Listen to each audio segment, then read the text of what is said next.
Ok.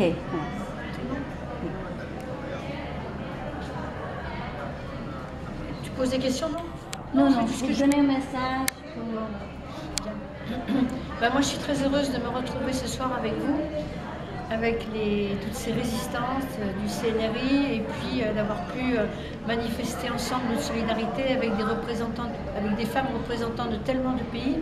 Parce que je pense en effet que c'était un petit peu, dans notre association de femmes à nous qui compte 23 nationalités, c'est un peu le message qu'on veut porter aussi. C'est-à-dire qu'on changera le monde, on sera forte si on arrive à unir nos forces, à unir nos solidarités pour pouvoir échanger, parce que c'est le même combat que l'on mène.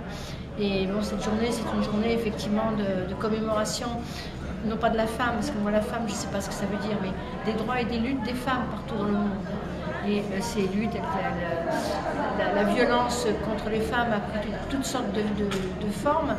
Et j'ai envie de dire aussi que même ici, là en France, on dit pays des droits humains, et bien on est en train obligé de se battre. Cette année, on a repris un combat qu'on pensait impossible en France, à savoir celui qui stigmatise des femmes uniquement parce qu'elles portent un foulard sur la tête au nom d'une laïcité dévoyée. Et je vous assure qu'il faut vraiment se battre ici aussi pour des choses aussi élémentaires que cela. Les femmes sont agressées en région parisienne et partout en France.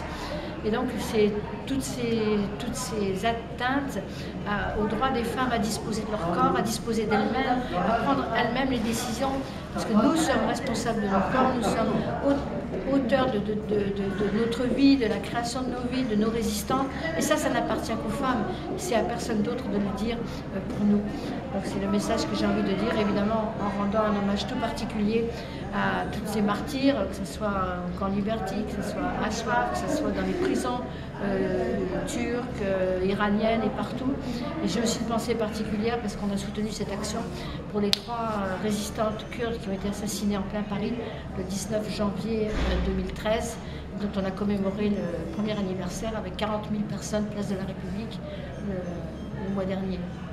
Voilà. Mais encore, c'est un message de chaleur, de résistance, d'encouragement à continuer à mener les luttes ensemble. Et votre exemple, votre résistance est un exemple pour nous et il nous incite à aller de l'avant. Merci à vous.